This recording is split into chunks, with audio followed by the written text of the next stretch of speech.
Chandar dining table पर बैठा हुआ खाना खा रहा था।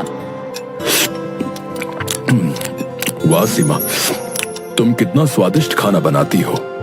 वैसे मैं सोच रही थी कि क्यों ना हम अपना एक रेस्टोरेंट खोल लें।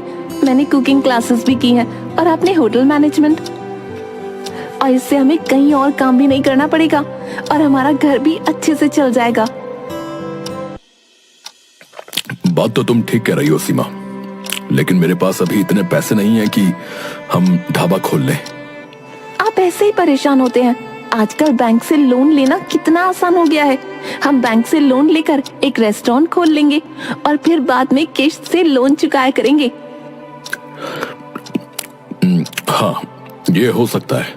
मैं कल ही बैंक मैनेजर से जाकर लोन के बारे में बात करूंगा। हाँ। अगले दिन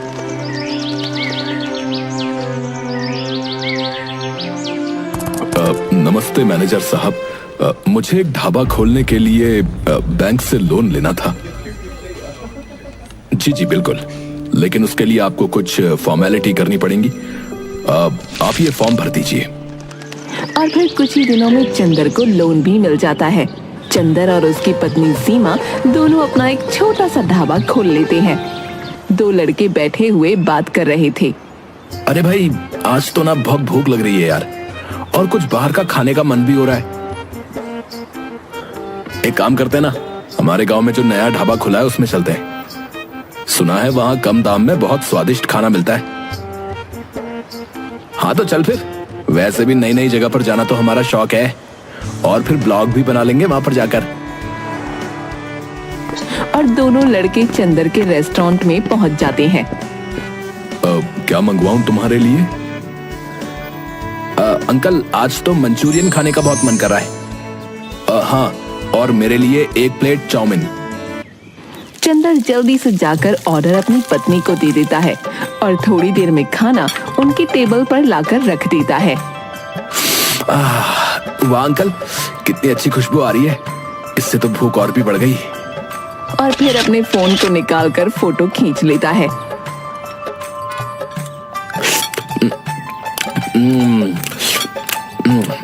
अंकल, आपके रेस्टोरेंट का जितना नाम सुना था ना, ये तो उससे भी ज्यादा अच्छा निकला।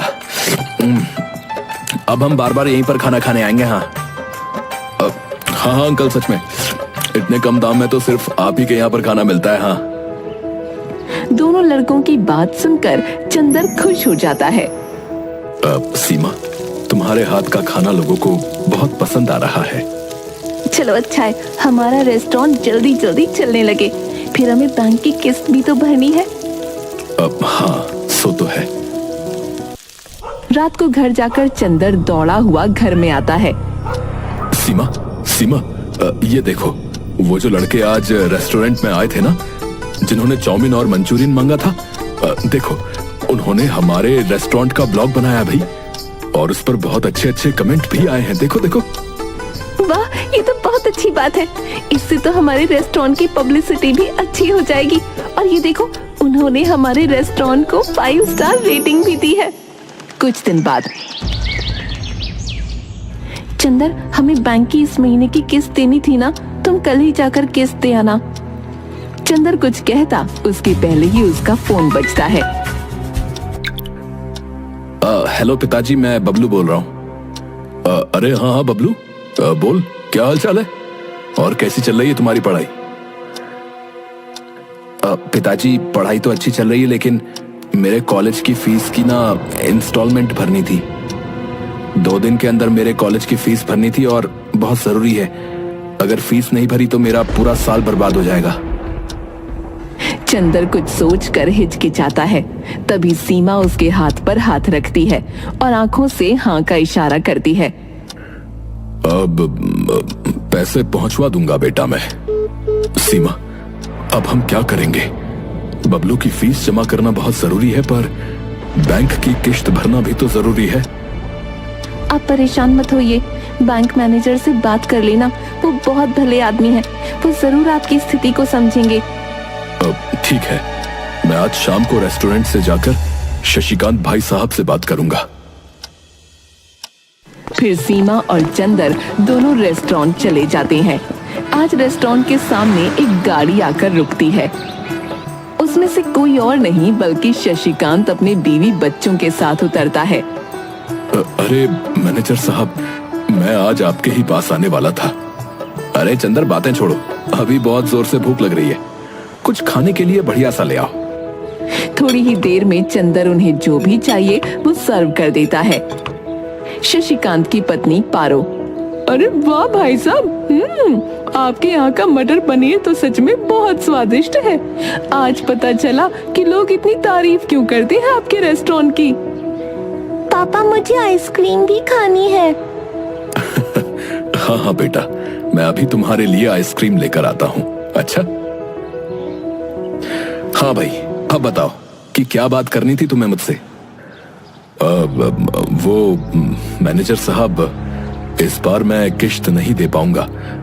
वो क्या है ना, मैंने पैसे तो जमा कर दिए थे, लेकिन मेरे बेटे बबलू की कॉलेज की फीस जमा करना बहुत जरूरी था, नहीं तो उसका पूरा साल बर्बाद हो जाता। इसलिए वो पैसे मैंने उसे दे दिए। अरे कोई बात नहीं भाई, वैसे भी तुम कहां भागे जा रहे हो, और किश्त की जगह तुम हर रोज मुझे अपने रेस्टोरेंट का खाना खिला देना भाई, ठीक है? फिर चंदर और सीमा दोनों हाथ जोड़कर शशिकांत और उसके परिवार को विदा कर देते हैं। आप हर किसी से किस्त समय पर लेते हैं, लेकिन चंदर से क्यों नहीं? चंदर बहुत ही ईमानदार आदमी है, मुझे पूरा भरोसा है कि वो अपनी किश्त जमा कर देगा।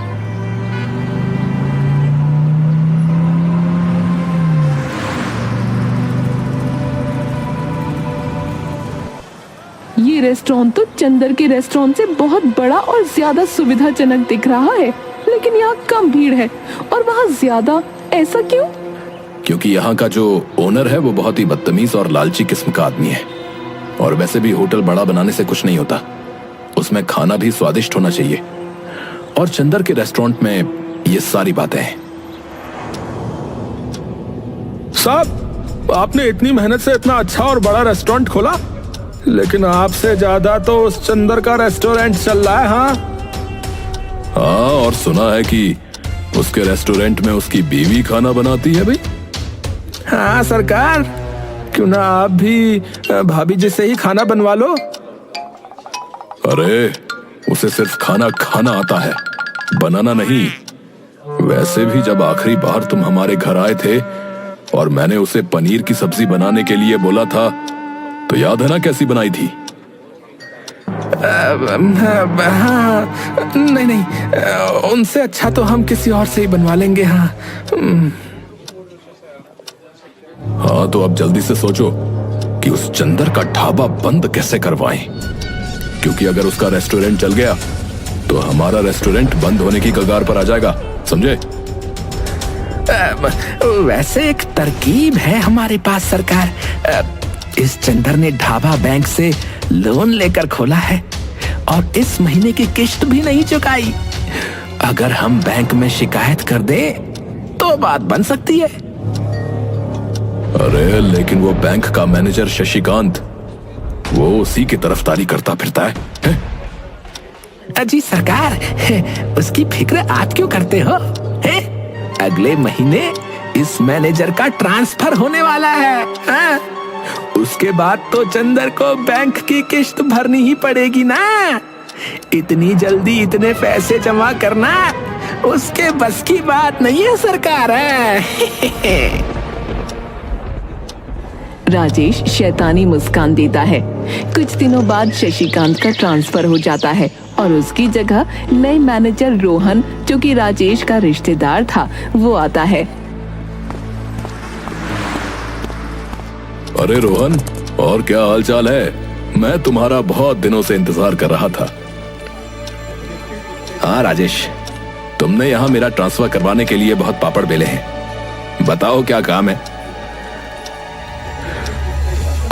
वो क्या है ना, मेरे रेस्टोरेंट से थोड़ी दूर चंदर नाम के एक आदमी का रेस्टोरेंट है। उसने काफी समय से बैंक की किश्त नहीं भरी। पिछला मैनेजर तो उसे कुछ नहीं कहता था, लेकिन मैं चाहता हूं कि तुम उससे सारे पैसे एक साथ मांगो। मुझे यकीन है कि वो इतने सारे पैसे एक साथ नहीं दे पाएगा। वो तो ठीक है, लेकिन तुम्हें तो पता है ना महंगाई कितनी बढ़ गई है। तो मैं कोई भी काम जो है बिना पैसों से नहीं करता भाई। हाँ भाई, सो तो है, लेकिन तुम फिक्र मत करो, तुम्हारा इनाम मैं घर पर भिजवा दूंगा, ठीक है? ठीक है, फिर कल तक तुम्हें खबर मिल जाएगी कि चंदर और उसकी पत्नी रोड पर आ गए। अगले दिन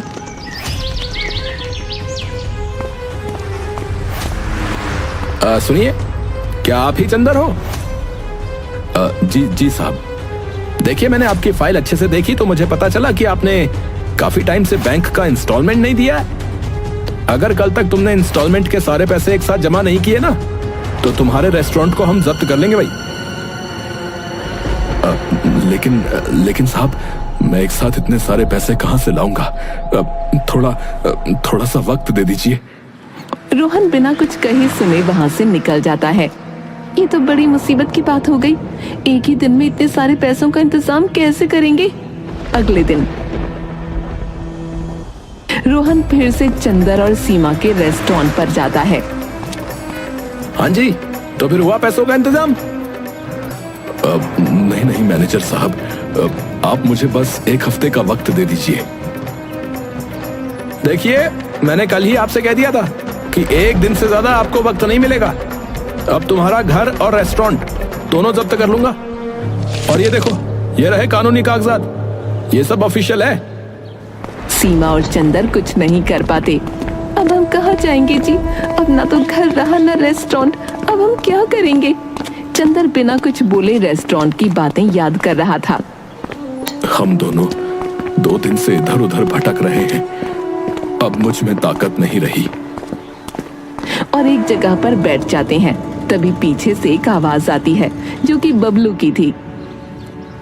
पिताजी, आपकी ये हालत कैसे हुई? मैं घर और रेस्टोरेंट दोनों जगह गया, लेकिन मुझे पता चला कि बैंक ने हमारा घर और रेस्टोरेंट दोनों जब्त कर लिए। फिर चंदर बबलू को सारी बातें बताता है।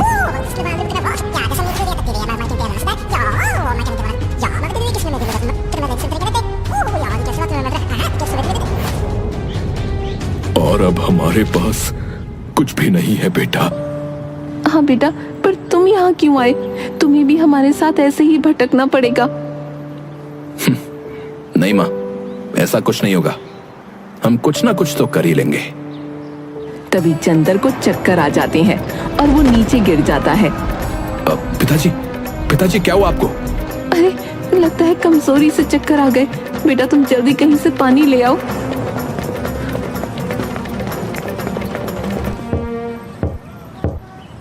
अरे दादा, थोड़ा पानी दे दो, वो मेरे पिताजी बेहोश हो गए। आदमी जल्दी से उसे एक लोटे में पानी दे देता है और बबलू चंदर को पानी पिलाकर एक जगह बैठा देता है। पिताजी, अब आप ठीक हैं? चंदर हाँ में सिर हिला देता है। माँ, मैं ये लोटा देकर आता हूँ। बबलू फिर उस घर में जाता है और लोटा दे देता है। तभी उसकी नजर एक ट्रक पर पड़ती है। अरे काका, ये ट्रक ऐसे ही क्यों पड़ा हुआ है? अरे खटारा है भाई, भंगार में बेचना है हमें। अच्छा काका, तो ये ट्रक जो है आप मुझे दे दीजिए। कितने में बेचोगे? बबलू उस आदमी से ट्रक ले लेता है। अरे काका, ये ट्रक तो अभी चल सकता है।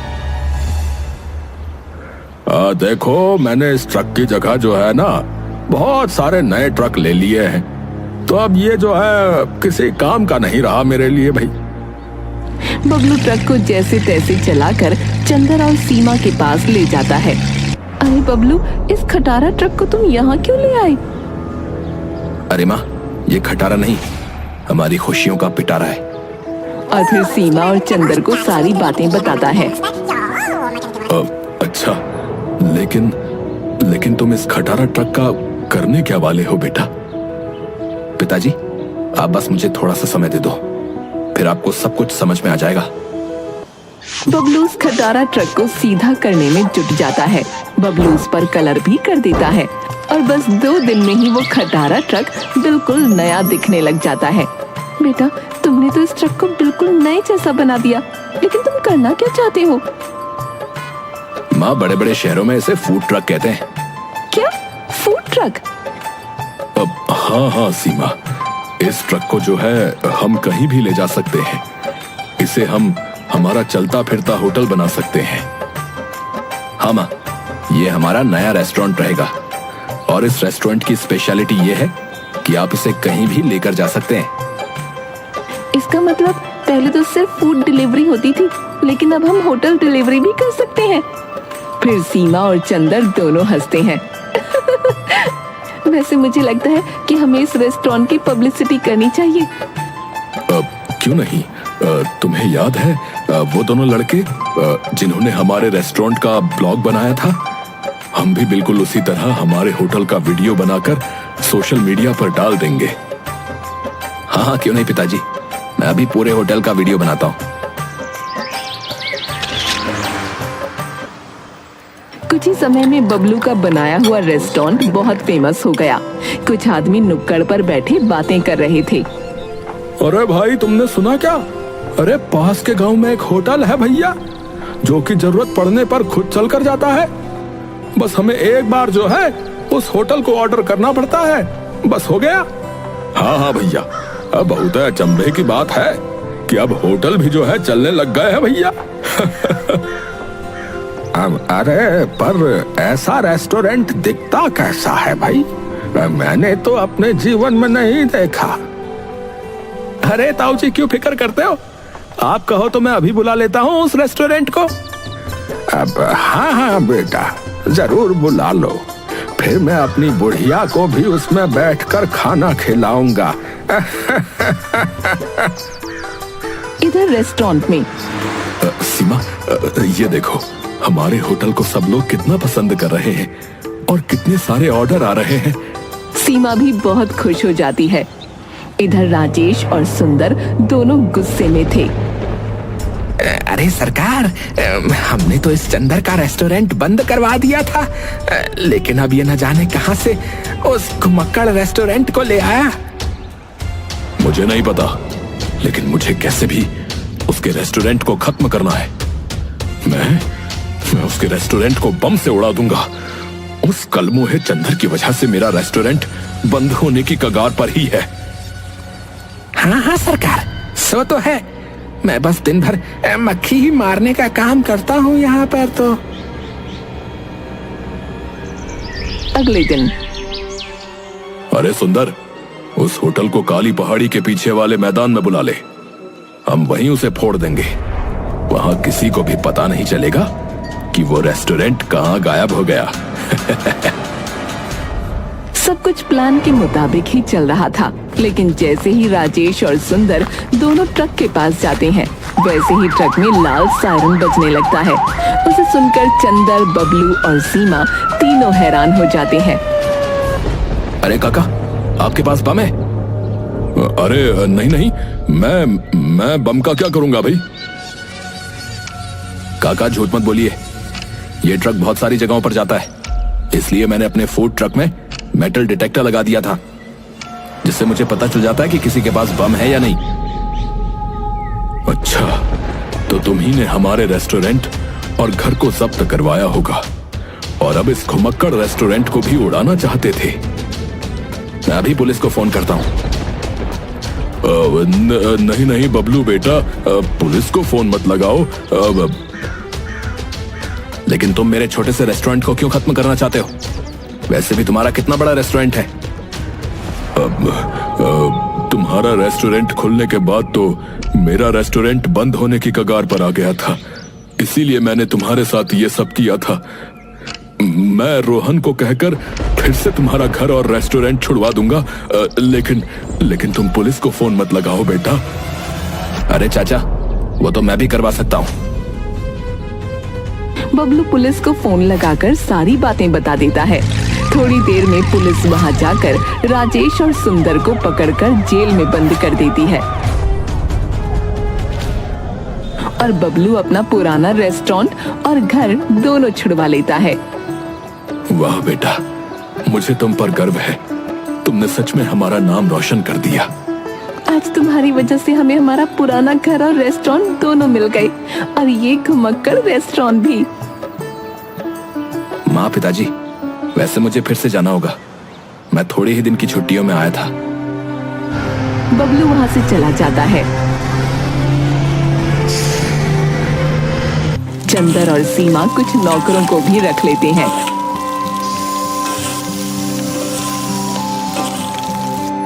और फूड ट्रक के साथ साथ पुराने रेस्टोरेंट को भी चलाते हैं।